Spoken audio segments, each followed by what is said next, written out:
आज PM Narendra Modi Jordan की यात्रा पर हैं। पीएम मोदी के लिए strategic talks, diplomacy, middle east outreach अब लगभग सब कुछ रूटीन लगता है। इसीलिए हम इस पर बात आज नहीं करेंगे।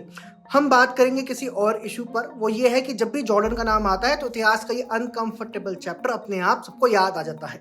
एक ऐसा चैप्टर जिस पर बात करने से आज पूरे लिबरल इकोसिस्टम के शायद सुलग उठे, पर हमारा तो काम है बात करने का, तो हम तो करेंगे। 1980 के दशक की बात है। तब भारत के प्रधानमंत्री थे राजीव गांधी।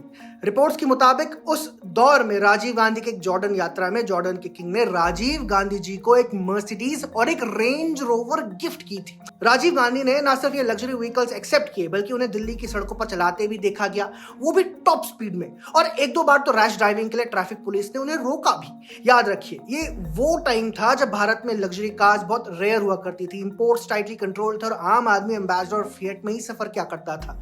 अब सबसे अहम सवाल, रिपोर्ट्स ये भी कहती है कि इन गाड़ियों पर कस्टम्स ड्यूटी नहीं दी गई, जबकि नियम साफ कहते हैं कि पीएम को मिले गिफ्ट्स टैक्स एग्जेम्प्ट नहीं होते। कानून टूटने का सवाल तो है ही, लेकिन मोरालिटी का क्या किसी दूसरे देश के नेता से मिला लग्जरी गिफ्ट सरकारी खजाने, या जिसे हम तोशाखाना कहते हैं, उसमें जमा ना करके उसका सीधा इस्तेमाल करना सही है? देखिए, नियम तो ये कहते हैं कि जब राष्ट्रपति, प्रधानमंत्री, मुख्यमंत्री, किसी मंत्री को बाहर के देशों के राष्ट्राध्यक्षों से कुछ गिफ्ट्स में मिलता है तो उसे तोशाखाना में जमा करवाना पड़ता है, और फिर अगर अपने इस्तेमाल के लिए कोई लेना चाहे तो एक कीमत देकर उसे लिया जा सकता है। पर रिपोर्ट के मुताबिक राजीव गांधी ने ऐसा नहीं किया था और वे डायरेक्टली वो गिफ्ट खुद इस्तेमाल करने लगे थे पर्सनल यूज के लिए। देखा जाए तो इस मामले में पूजनीय राजीव गांधी और डोनाल्ड ट्रंप में कोई अंतर नहीं मालूम पड़ता।